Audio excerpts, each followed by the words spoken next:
ദൈവനാമത്തിന് മഹത്വമുണ്ടായിരിക്കട്ടെ. ഈ പുതിയ പ്രഭാതത്തിനായി ദൈവത്തിന് മഹത്വം കരയറ്റാം. ഇന്നത്തെ വായന ഭാഗം സങ്കീർത്തനങ്ങൾ 124 മുതൽ 128 വരെ. ഇന്നത്തെ ചിന്തയ്ക്കായി 2 ദിനവൃത്താന്തം 33 അധ്യായം 1 വാക്യം. മനശ്ശെ വാഴ്ച തുടങ്ങിയപ്പോൾ അവന് 12 വയസ്സായിരുന്നു. യഹൂദായിലെ മഹാനായ രാജാവായിരുന്ന ഹിസ്കിയാവിൻ്റെ മകനായിരുന്നു മനശ്ശെ. തൻ്റെ 12ാമത്തെ വയസ്സിലായിരുന്നു മനശ്ശെ രാജഭരണത്തിലേക്ക് പ്രവേശിക്കുന്നത്. 55 സംവത്സരം യെരുശലേം വാണ രാജാവായിരുന്നു മനശ്ശെ. മനശ്ശെ എന്ന പേരിൻ്റെ അർത്ഥം മറക്കുവാൻ സഹായിക്കുന്നവൻ എന്നാണ്. മനശ്ശെയുടെ മാതാവ് ഹെഫ്സീബയും പിതാവ് ഹിസ്കിയാവും ആയിരുന്നു. ഈ പേര് തിരുവചനത്തിൽ മറ്റു പല വ്യക്തികൾക്കും ഉണ്ടായിരുന്നു. മനശ്ശെ രാജാവിൻ്റെ പ്രവർത്തനങ്ങളെക്കുറിച്ച് നമുക്ക് ഇന്ന് മനസ്സിലാക്കുവാനായിട്ട് ശ്രമിക്കാം. ഒന്നാമതായി, പിതാവിൻ്റെ പരിഷ്കാരങ്ങളെ അവഗണിച്ച മനശ്ശെ. അപ്പനായ ഹിസ്കിയാവ് തുടങ്ങിവച്ച മതപരമായ പരിഷ്കാരങ്ങൾ തച്ചുടച്ച വ്യക്തിയായിട്ടാണ് മനശ്ശെയെ നമുക്ക് കാണുവാൻ കഴിയുന്നത്. 2 രാജാക്കന്മാർ 21 അധ്യായത്തിൻ്റെ 3 വാക്യത്തിൽ ഇപ്രകാരം പറയുന്നു: തൻ്റെ അപ്പനായ ഹിസ്കിയാവ് നശിപ്പിച്ചു കളഞ്ഞിരുന്ന പൂജാഗിരികളെ അവൻ വീണ്ടും പണിതു, ബാലിന് ബലിപീഠങ്ങൾ ഉണ്ടാക്കി. ഇസ്രായേൽ രാജാവായ ആഹാബ് ചെയ്തതുപോലെ ഒരു അശേര പ്രതിഷ്ഠിച്ച് ആകാശത്തിലെ സർവ്വസൈന്യത്തെയും നമസ്കരിച്ച് സേവിച്ചു എന്ന്.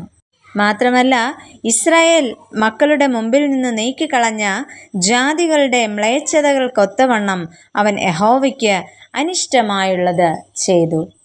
പിതാവിൻ്റെ മരണശേഷം ഉടനെ രാജാവായ അഥവാ 12 വയസ്സുകാരനായ മനശ്ശെയ്ക്ക് മാർഗനിർദ്ദേശം നൽകിയിരുന്നത് ഒരുപക്ഷെ മാതാവായ ഹെഫ്സീബ തന്നെ ആയിരുന്നിരിക്കാം.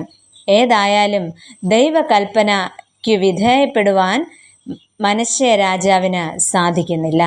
രണ്ടാമതായിട്ട്, മ്ലേച്ഛമായ ജീവിതം നയിക്കുന്ന മനശ്ശെ. ഒരു രാജാവിൻ്റെ അധികാരം ഉപയോഗിച്ചുകൊണ്ട് മനശ്ശെ കനാന്യവൽക്കരണം തന്നെ നടപ്പിലാക്കുന്നു. കാരണം മോശയിക ന്യായപ്രമാണവും പ്രവാചകന്മാരുടെ ഉപദേശങ്ങളും അനുസരിച്ച് ജീവിച്ച യഹൂദ ഭക്തന്മാരെ പീഡിപ്പിക്കുകയും വളരെ പേരെ കൊല്ലുകയും ചെയ്തിരുന്നു മനശ്ശെ. മാത്രമല്ല, 2 ദിനവൃത്താന്തം 33 അധ്യായത്തിൻ്റെ 7 വാക്യത്തിൽ മനശ്ശെയെക്കുറിച്ച് ഇപ്രകാരമാണ് പറയുന്നത്: താൻ ഉണ്ടാക്കിയ വിഗ്രഹ പ്രതിമയെ അവൻ ദൈവാലയത്തിൽ പ്രതിഷ്ഠിച്ചു. ഈ ആലയത്തെക്കുറിച്ചോ, ഈ ആലയത്തിലും ഞാൻ എല്ലാ ഇസ്രായേൽ ഗോത്രങ്ങളിൽ നിന്ന് തിരഞ്ഞെടുത്തിരിക്കുന്ന യെരുശലേമിലും ഞാൻ എൻ്റെ നാമം എന്നേക്കും സ്ഥാപിക്കും എന്നും അവിടെ പറയുന്നു.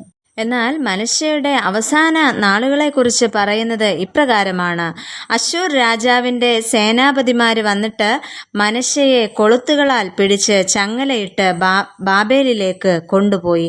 അങ്ങനെ വളരെ കഷ്ടത്തിലായ മനശ്ശെ തൻ്റെ ദൈവമായ യഹോവയോട് അപേക്ഷിച്ചു.